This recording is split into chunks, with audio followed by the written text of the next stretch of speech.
अब जैसे दुर्गा का जहाँ जागरण होता है, कहते उसकी संगत ते सारा बगड़, वो कॉलोनी, वो मोहल्ला सारा का सारा डूबेगा। कैसे डूबेगा? क्योंकि उनके गाने बजाने का जो तरीका है वो मन की खुराक है। मन ने के चाहिए तबले तबले बांध रखे हो, अच्छे सुरीली गाने हो, ढोलक पोलक टनक टनक, और फिल्मी गाने हो, तो उसकी जो तड़क भड़क न देख के, उसकी व्यवस्था न देख कर, वहाँ के जो गाने बजाने और आकर्षण न देख के आम व्यक्ति आकर्षित हो जाता है।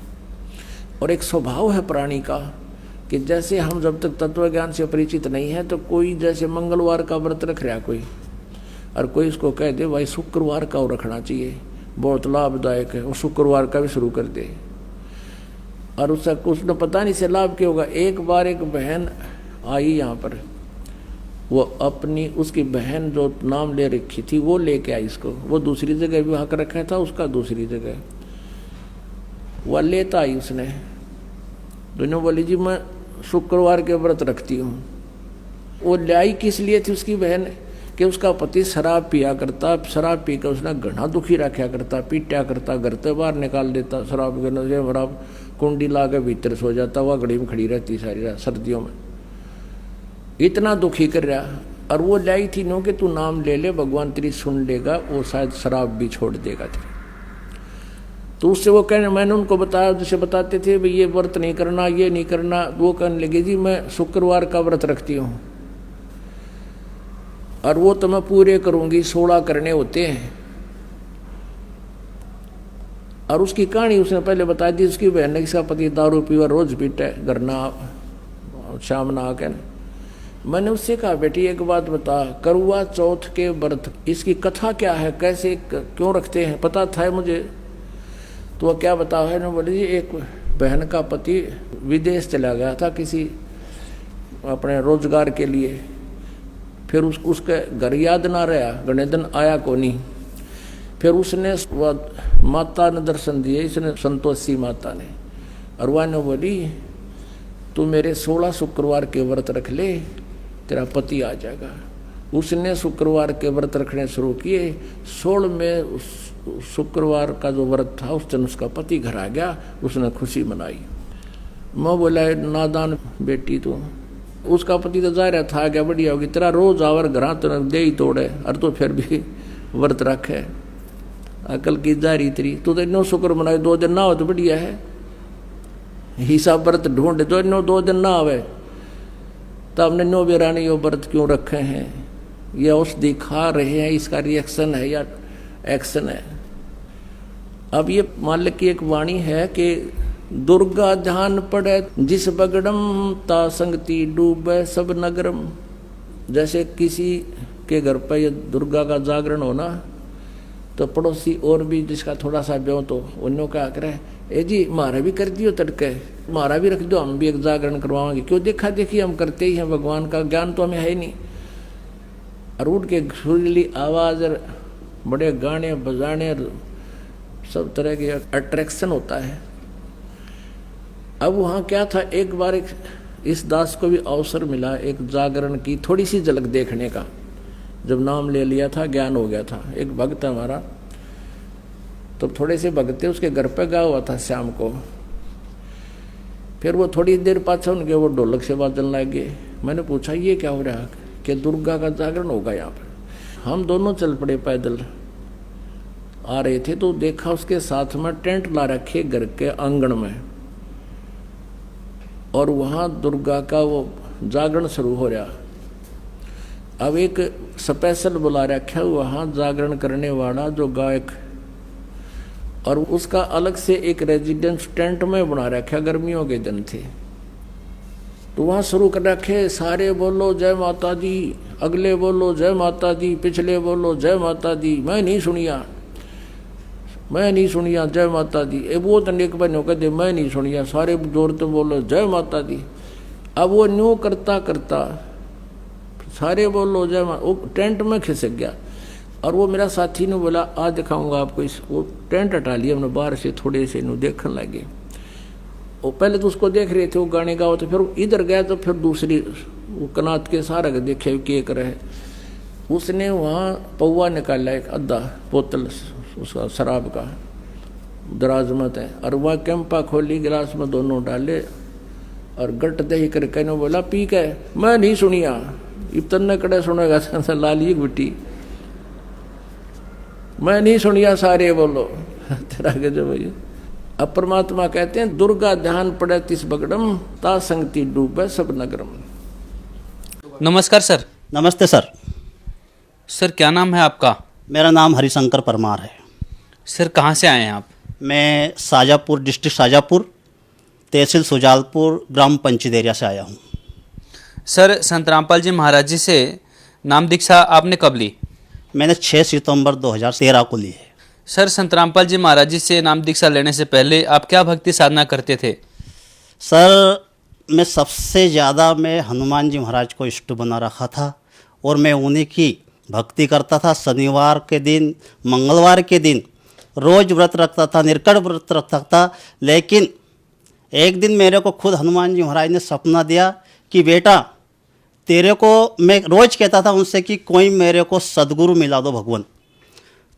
तो सर मेरे को एक दिन हनुमान जी महाराज ने सपना दिया और कहा कि बेटा तुझे सद्गुरु ही मिलेंगे और तेरे को पत्नी मिलेगी, वो भी सद्गुरु से जुड़ी ही मिलेगी।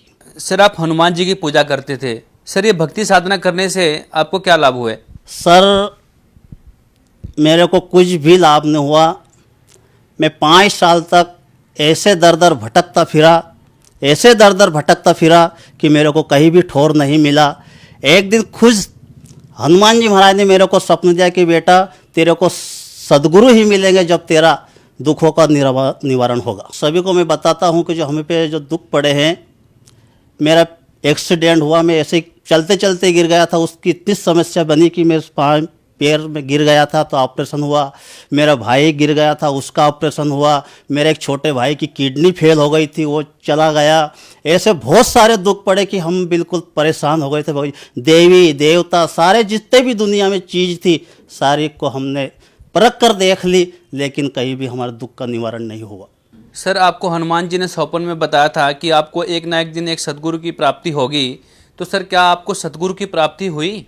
सर बिल्कुल सद्गुरु की प्राप्ति हुई और वो सद्गुरु संत रामपाल जी महाराज के रूप में हमें मिला है। सर आप कैसे कह सकते हैं कि आपके संत रामपाल जी महाराज ही सद्गुरु हैं?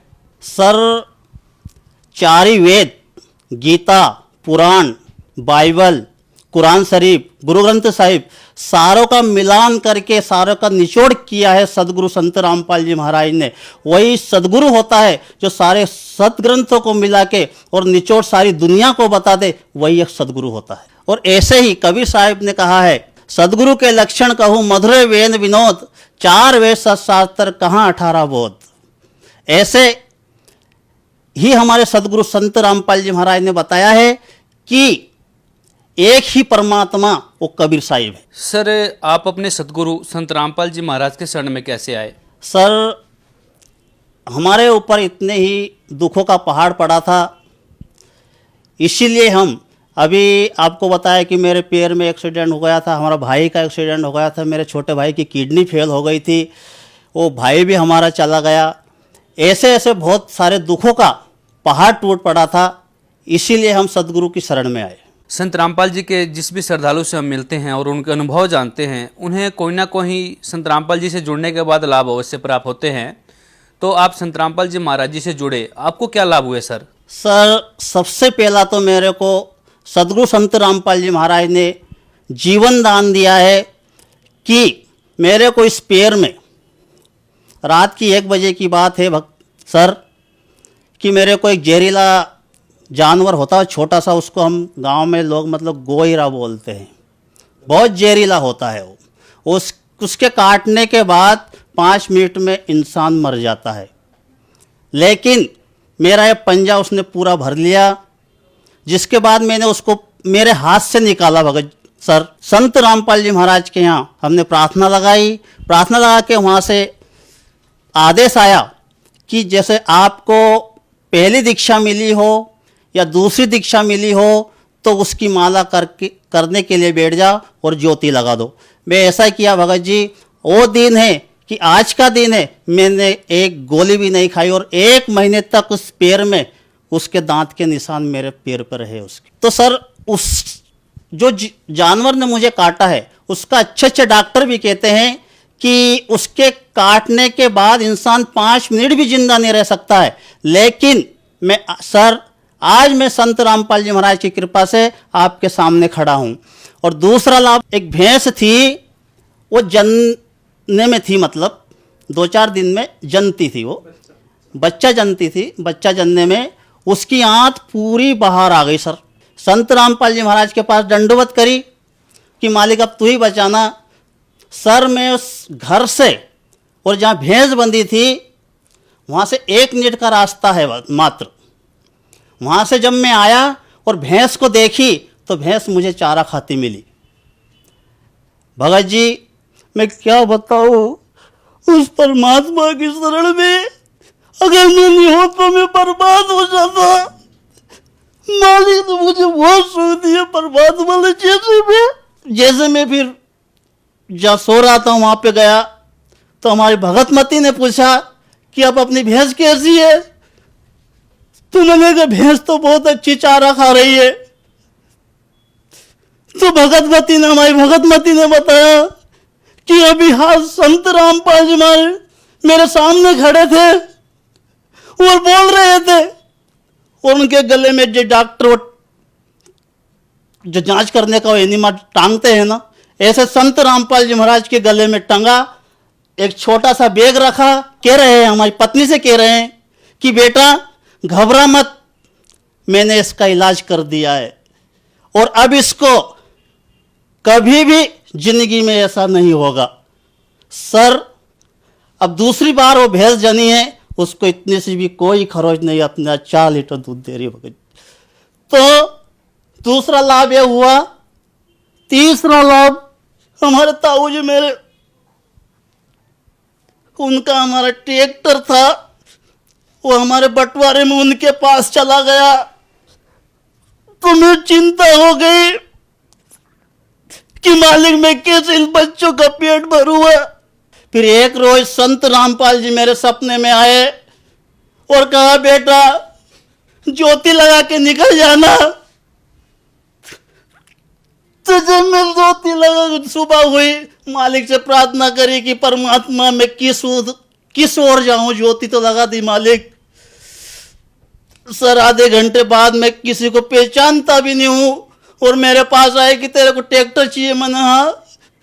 तो मेरे को लेकर गया और जो मैं ट्रैक्टर वाले के पास गया कि 1 लाख रुपया कम में दूंगा, 1 रुपया सैकड़ा का ब्याज लूंगा और 20 साल में पैसे दे देना, तू लीजा ट्रैक्टर। उसमें 36 लीटर डीजल भरा था और डीजल भी उसने नहीं निकाला। आज जो भी वो इंटरव्यू देखता, हमारे गांव में कोई भी देख लेना, हमारे घर पे वो ट्रैक्टर खड़ा है। चौथा लाभ, अभी 2 महीने हुए सर जी, हमारे गांव में पानी नहीं है पीने का, बहुत सूखा है। हम भी बाहर से, मैं भी ट्रैक्टर से ड्रम रख के और पानी लाता हूं। मालिक से प्रार्थना करी कि मालिक इस दास को परेशानी है परमात्मा। तो संत रामपाल जी महाराज की हमने प्रार्थना लगाई। अभी 2 महीने हुए हैं सर जी। तो मालिक ने आदेश किया कि बेटा मेरा बेटा तीसा नहीं रह सकता, जा लगा ले, कहीं भी लगा ले, कहीं भी लगा ले। सर जी उस रोज मेरे पास एक खुद आदमी आया कि तेरे को बोर लगवाना। मैंने हाँ।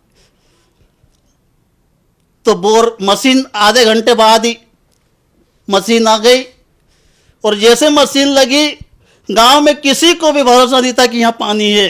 आज भी भगत जी मैं बता दूं, हमारे गांव चलना, वहाँ 500-400 फीट भी होल लगे हैं, लेकिन जब मशीन चालू हुई तो 45 फीट पे पानी परमात्मा ने, संत रामपाल जी महाराज ने दे दिया। और 250 फीट वो बोर है भगत जी, उसमें पानी, उस सीम में है ही नहीं पानी। जब भी परमात्मा ने, आज फुल चल रहा है परमात्मा की दया से, बहुत अच्छा पानी, और हम सब पी रहे। जो भी आते हैं सबको मैं भरने देता हूं। और मालिक से प्रार्थना भी यही करी थी मैंने कि मालिक मैं भी भूखा ना रहूं और साधु भी भूखा ना जाए।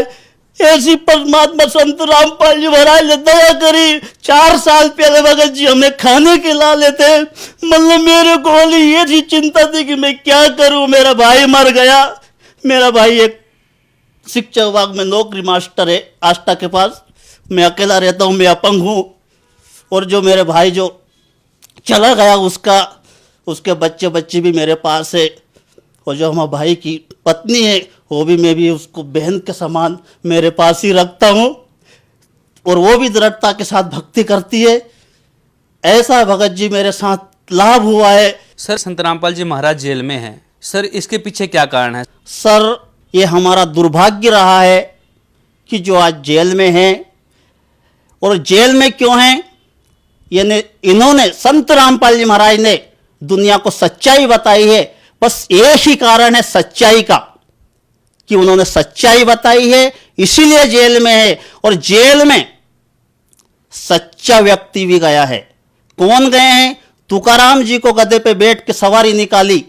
मीराबाई को भी एक जेल थी, प्रहलाद को भी एक जेल थी। और जेल तो एक देश आजाद कराने के लिए सुभाष चंद्र बोस, चंद्रशेखर आजाद को भी जेल हुई। क्या वो अपराधी थे? नहीं, उन्होंने सच्चाई का, सत्य का मार्ग अपनाया, इसलिए उनको जेल में डाला। कि कहीं संत रामपाल जी महाराज की सच्चाई का अगर दुनिया को पता चल गया तो अपने अनुयायी अपने पास नहीं रहेंगे और अपनी दुकानदारी बंद हो जाएगी। इसलिए इन सभी ने संत रामपाल जी महाराज के झूठे आरोप लगाकर उनको जेल में डाला गया। एक ऐसे संत को जेल से रिहा किया जाए, एक ऐसी आंधी उठे, पूरे विश्व में एक आंधी उठे कि संत रामपाल जी महाराज एक दुनिया में एक से संत है जो कैंसर, किडनी, चाहे कितने भी दुख हो वो काट के एक जैसे मंत्र की तरह फेंक देते हैं। ऐसे सुख दिया है सब भगत समाज को। सर, जो श्रद्धालु आपको देख रहे हैं, आप उन्हें क्या संदेश देना चाहेंगे? खासकर आप मध्य प्रदेश से हैं, तो साथ के साथ आप अपने प्रदेशवासियों को क्या कहना चाहेंगे? सर, सबसे पहले तो मैं मेरे गांव को संदेश तो मैं दे नहीं सकता, क्योंकि मेरे पास इतना ज्ञान नहीं है। ज्ञान तो मालिक दे सकता। मैं तो परमात्मा का दास होके मेरे गांव पंचदेरिया को निवेदन करता हूं, संत रामपाल जी महाराज के ज्ञान को, पहले ज्ञान को सुनो, फिर उससे जुड़ो और देखो कि क्या अच्छाई, क्या बुराई है, क्या अच्छाई है, क्या नकली है, क्या असली है, क्या सत्य है और क्या असत्य है। सभी से यही निवेदन है कि संत रामपाल जी महाराज की शरण में आओ और अपना कल्याण कराओ। बहुत बहुत धन्यवाद सर। नमस्ते सर।